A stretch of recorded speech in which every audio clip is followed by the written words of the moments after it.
Hello, and welcome to the K12 Excellence Hub podcast, brought to you by Alifa Education Services, where we invite you to experience excellence, embrace opportunity. I'm Mike. And I'm Fred. As veteran educators, it's our job to track the trends that are truly making a difference in the classroom. Today, we're tackling a big one that's reshaping how children learn in China and around the world, Singapore mathematics. Right. And Fred, I think the first thing we need to do is just bust a major myth. When parents hear Singapore math, many immediately think, oh, great, a more difficult, more demanding set of textbooks for my child. But that's not really it at all, is it? Not at all, Mike. That's the number one misconception. It's not about the books. It's about the methodology. It's a completely different philosophy of teaching. Right. You and I, we likely grew up learning math through rote memorization. Absolutely. Endless flashcards, drilling multiplication tables, memorizing formulas like the area of a trapezoid. Yeah? Without a clue of how it was derived. Exactly. You knew that it worked, but not why it worked.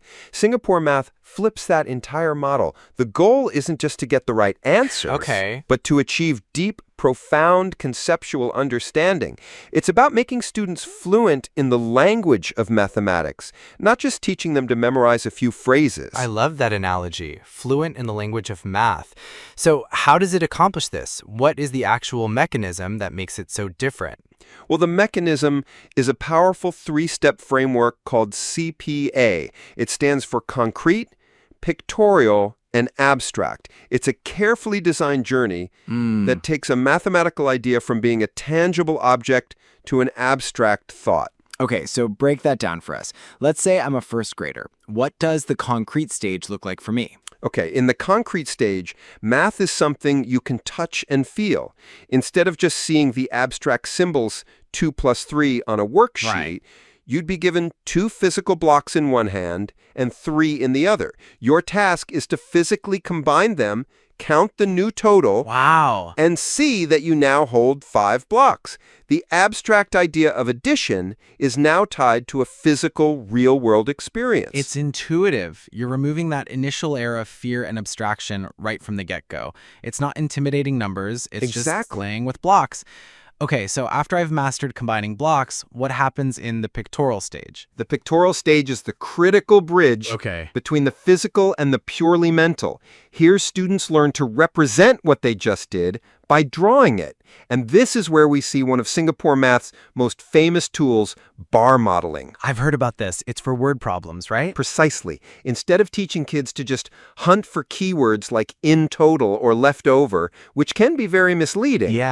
Bar modeling teaches them to visualize the entire problem. They draw simple rectangular bars to represent the different quantities. A complex, wordy problem suddenly becomes a simple visual puzzle.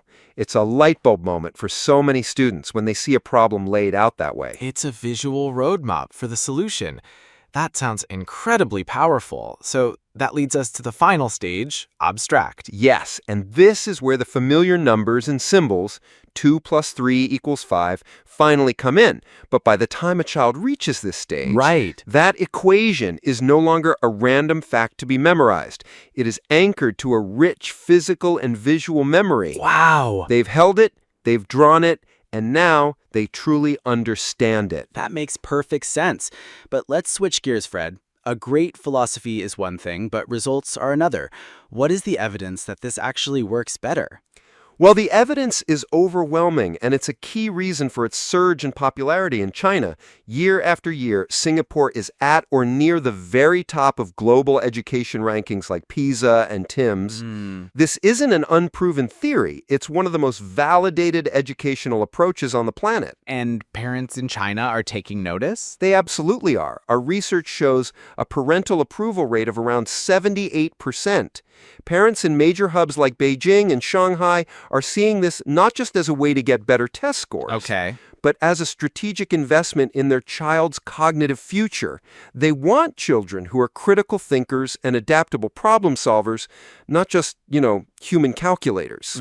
Okay, but you and I both know that implementing a new system is never a simple copy and paste job. It sounds great in theory, but what are the real-world hurdles that schools and districts face when they try to adopt this? You've hit on the most critical point, Mike. It is not a magic wand. The number one challenge is teacher preparedness. A teacher can't just read a manual and start teaching this way. Right. They need intensive training to shift their own mindset away from those traditional entrenched methods. It's a significant investment in professional development. I can see that.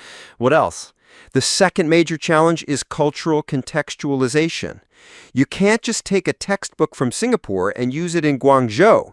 The word problems, the examples, they all need to be adapted to be culturally and contextually relevant for Chinese students to ensure deep engagement.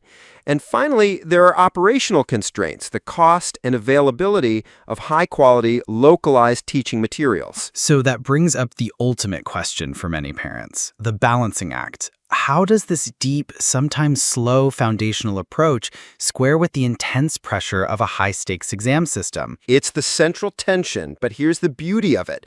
The long-term payoff is huge. A student who only memorized formulas might panic when they see an unfamiliar problem on an exam, but a student with deep conceptual understanding has the mental flexibility to analyze the problem from different angles and build a solution from the ground up.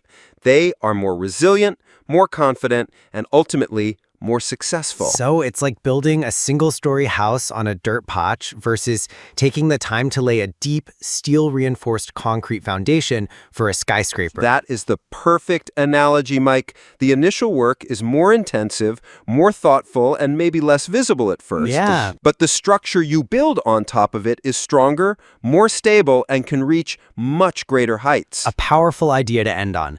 Singapore Math is clearly more than just a curriculum. It's a strategic approach to building the next generation of thinkers. And that brings us to the end of our discussion today. We hope we've given you a clearer, more nuanced picture of this exciting trend. Now, here's a question we'd like you to think about. As parents and educators navigating a world of high-stakes exams, how can we create spaces in our children's education to build this kind of deep conceptual understanding, even if the system doesn't always reward it in the short term? We'd love to hear your thoughts. Join us next time on the K12 Excellence Hub podcast. Until then, experience excellence and embrace opportunity.